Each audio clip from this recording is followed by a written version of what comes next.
Hello everyone! Today I wanted to talk a little bit about the icy diet. I've had a few questions about foods that are safe and not safe to eat and what I eat, so I thought I would address it in a video. So to start off, I kind of just wanted to talk to you guys about some of the foods that you need to avoid. And Jill Osborne from the IC Network just had a YouTube video posted about avoiding these kinds of things and giving your bladder a chance to heal, which is really important.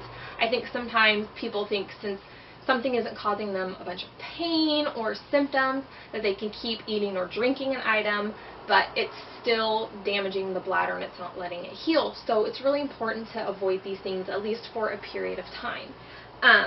The first things that are really important to avoid are acidic foods, citrus fruits, tomatoes, anything with citric acid. If it has a ton of citric acid, like say it's the first ingredient, then that might be a little too much for your bladder to handle. Things with vinegar, sauces, salad dressings, all those kinds of things should be avoided. It would just be like pouring it on an open wound. If you wouldn't pour it on an open wound, you probably don't want to ingest it and have it going into your bladder. So just kind of think of your bladder that way. All of us have different pain thresholds and different ways that we deal with being uncomfortable. So maybe one thing doesn't seem to bother another person and it really bothers another person, but in general you both should avoid it because it's still causing that damage. So avoiding the acids is really important. Also caffeine, it's a stimulant, and anything with caffeine, coffee, tea, soda should be avoided. Soda especially has a bunch of chemicals and other things in it that you don't want going in your bladder. Chocolate, I'm so sorry, but chocolate does have caffeine in general, and it can be acidic, and it also has tannins, I believe is how you say it, but it is just something that can cause more irritation and stimulate the bladder, and that's actually something they give asthmatics to help control asthma. I'm not quite sure how it works in that capacity, but it does cause also in asthmatics when they are given that substance, it does cause urinary symptoms for them. So that's just something to think about. If you eat tons of chocolate, you might want to cut back. In general, a little bit of chocolate isn't as bad as drinking like a can of soda, but it's just something to be aware of if you're eating a lot of chocolate, with avoiding sodas and everything, but you're still having flares. Maybe cut back on that. Another thing to avoid and to think about is heavily fortified foods that might have a ton of vitamin C or like B6. Those vitamins can be very irritating to the bladder as well. So check the ingredients, especially on things like cereals and breads. Those can be heavily fortified. Those could be causing irritation as well. And along those lines, some of those foods also have a lot of preservatives or things like sulfites in them, and those things are also irritating to the bladder. So really, really check the ingredients on the foods you're eating. Preservatives will have names like BHT, TBHQ. Again, some preservatives are citric acid and other types of acids, and generally if that's like one of the first ingredients, it might be more problematic. If it's one of the last ingredients, sometimes, I'm sorry, I don't know what that noise is. I don't know if you can even hear that. But if citric acid is one of the last ingredients, sometimes it's not a problem. But just look on the ingredient list and just be mindful of that. Another thing is spicy foods and seasonings like paprika, cayenne, cumin. Just be aware those things can cause more irritation. Some of them are really good for you and they're anti-inflammatory, but they actually still cause irritation in the bladder. So pay attention to that. Also, some seasonings and spices can have MSG or preservatives like sulfites in them, so you might want to look on the back of the seasonings you've been using and make sure that none of them have preservatives like those in them. And as far as foods to avoid, those are the main things we should avoid. I avoid mostly all of those things if I can. If citric acid is one of the last ingredients, again, it's usually not as problematic, but you really need to let your bladder heal. I'm so sorry to have to say that to you, but you really do. Even if you think it's not bothering you, try and cut back and just let that bladder heal a little bit. So all that being said, there still are lots of good foods that you can eat and that taste good and that are healing to your body. So I'll kind of tell you guys some of the stuff that you can eat and what I eat, and I don't know, show you some examples. So as far as like meat and protein go, pretty much all meats are safe, as long as you're being mindful, again, if it's a canned meat or a packaged meat. You might want to look and make sure there's no weird ingredients or preservatives listed on it. One of the things that I eat that is very IC friendly for a lunch meat is Natural Choice Hormel Deli Roast Beef. And it's just water, salt, and sugar, baking soda, and a little bit of natural flavoring. And it's very IC friendly. It's one of my favorites. It tastes really good. So I really recommend this brand. There is also a brand of turkey that I eat that I believe I shared on my Instagram. You can check it out there. But just look on the back of lunch meats and make sure that there's nothing problematic in there before you eat it. Also, tuna fish. Fish is very good for you, but that canned tuna usually can contain some nasty preservatives.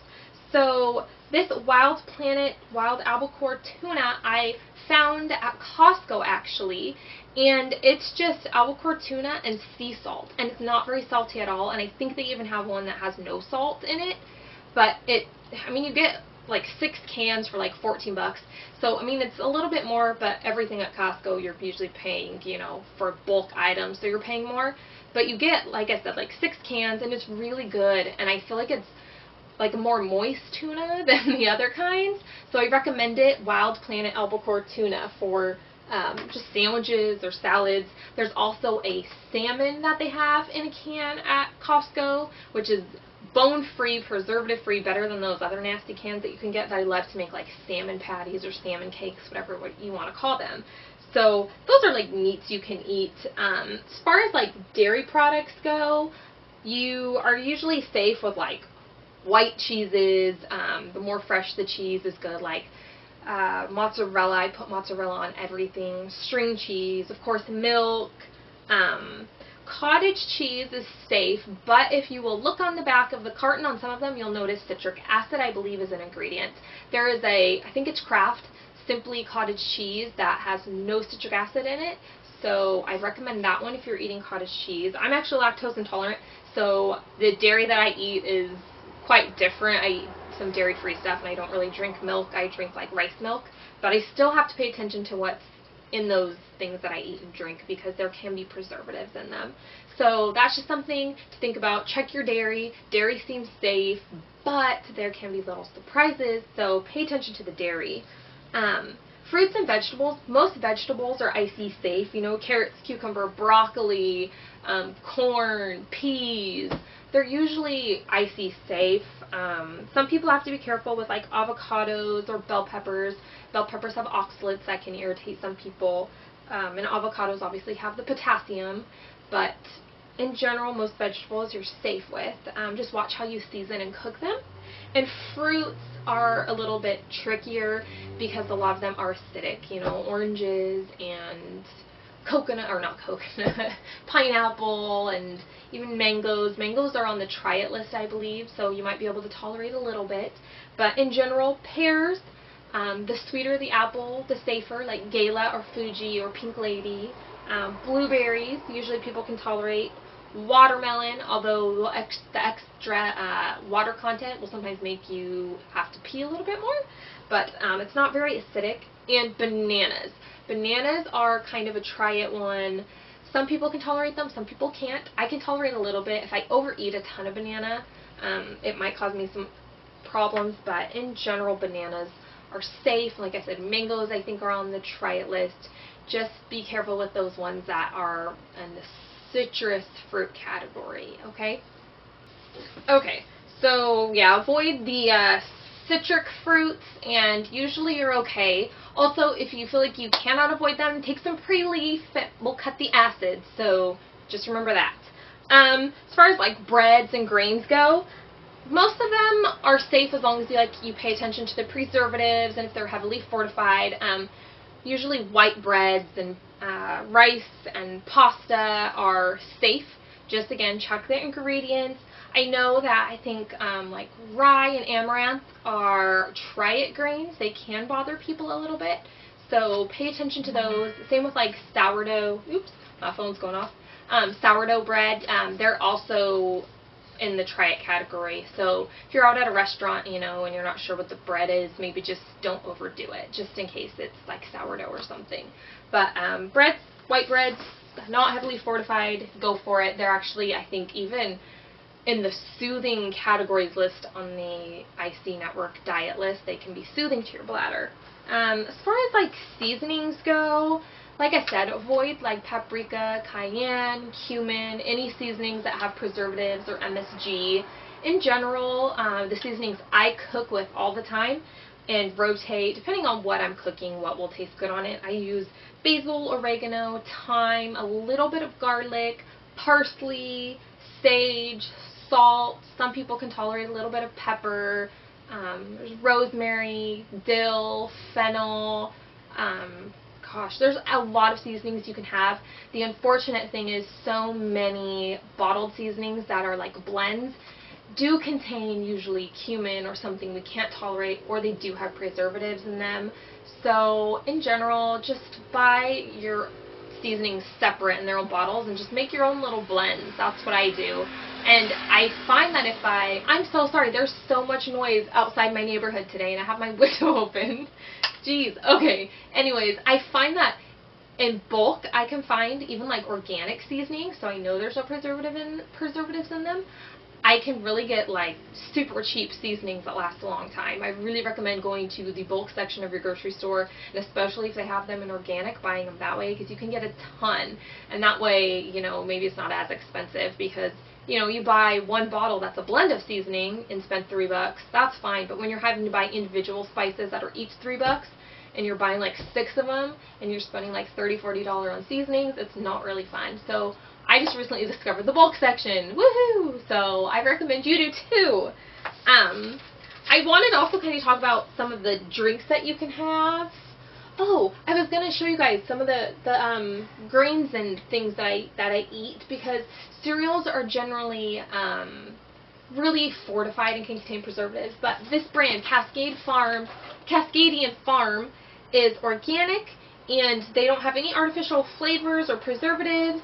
And the vitamin content, like there's 0% vitamin C, they don't fortify them. They're really good, and it's actually from the Skagit Valley, Washington, which is the state that I live in. So I think it's really cool that this brand is organic and it's from my same state. So I really recommend this brand of cereal if you can find it, or another organic brand maybe where you live. So anyways, I was going to talk about the drink. So things that I drink are like, the pH of your water is really important. If you've ever tested your water, I did. I bought little pH strips and tested different waters. They really do have different levels of acidity. So check them. This water, Essentia, has a 9.5 pH, and I love it. Eternal Water is another one I love.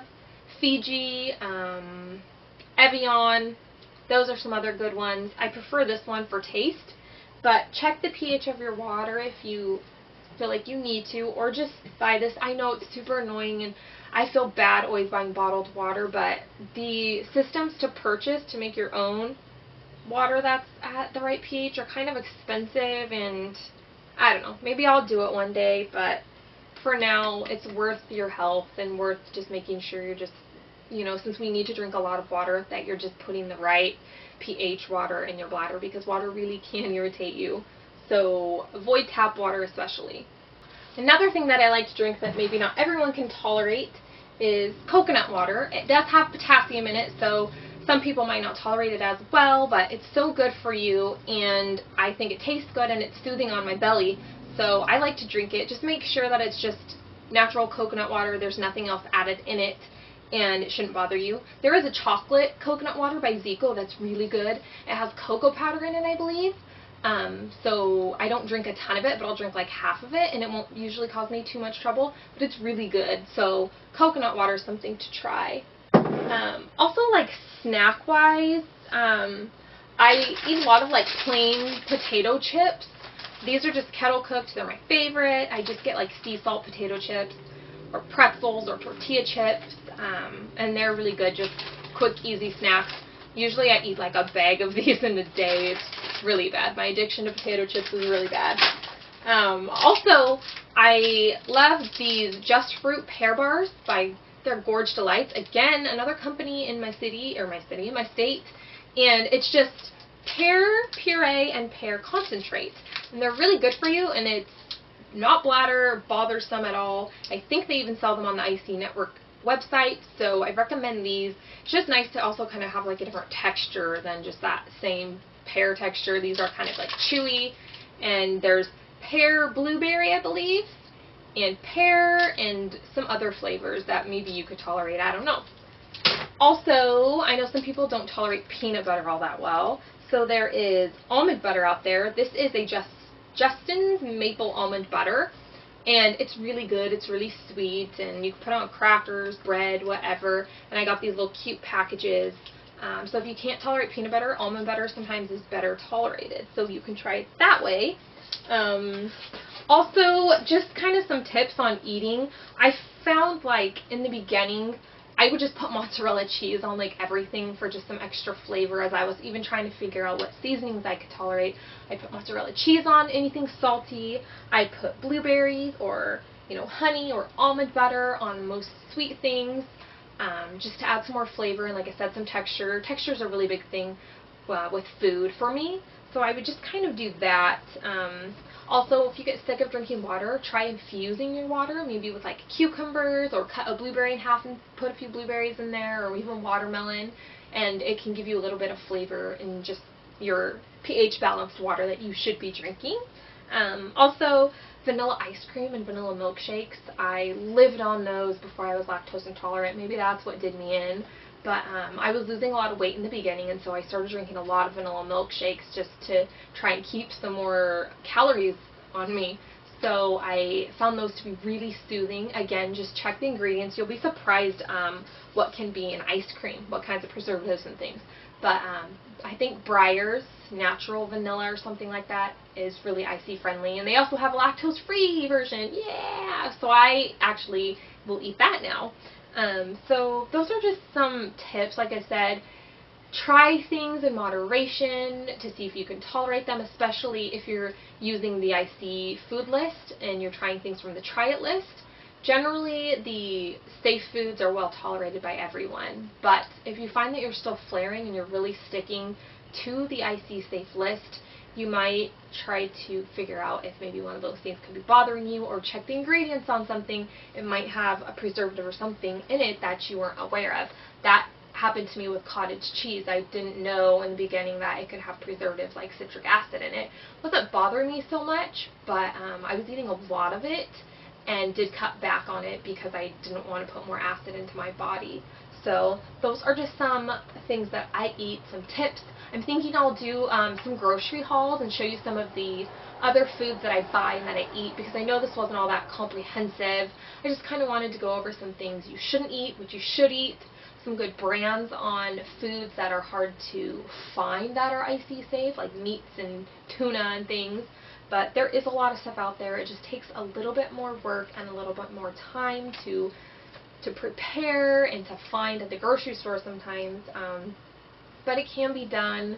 And I know it's super frustrating, and sometimes you just have those days where you just want to give up, and you do eat something bad, and maybe you don't pay for it then, because sometimes that one time isn't enough to do you in. But if you keep eating like that, it can catch up with you.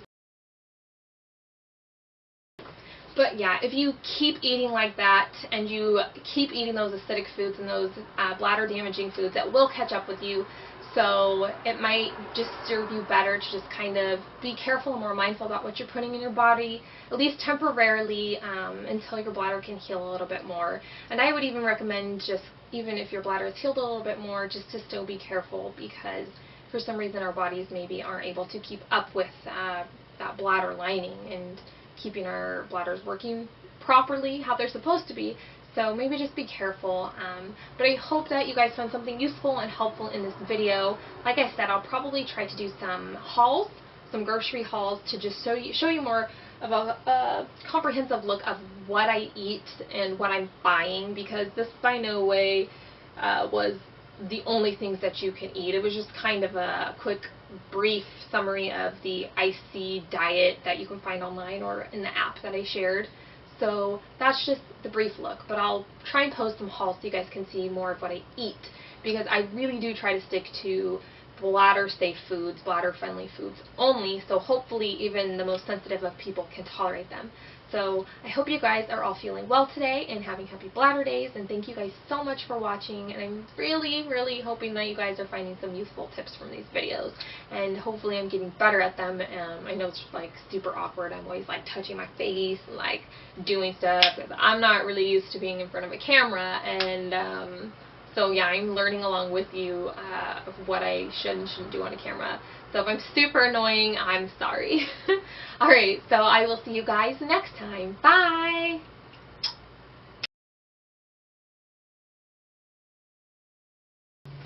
Oh, one thing I forgot to mention is Carob. Since chocolate is not something we should eat a ton of, there is Carob. And the IC Network has a bunch of different Carob treats.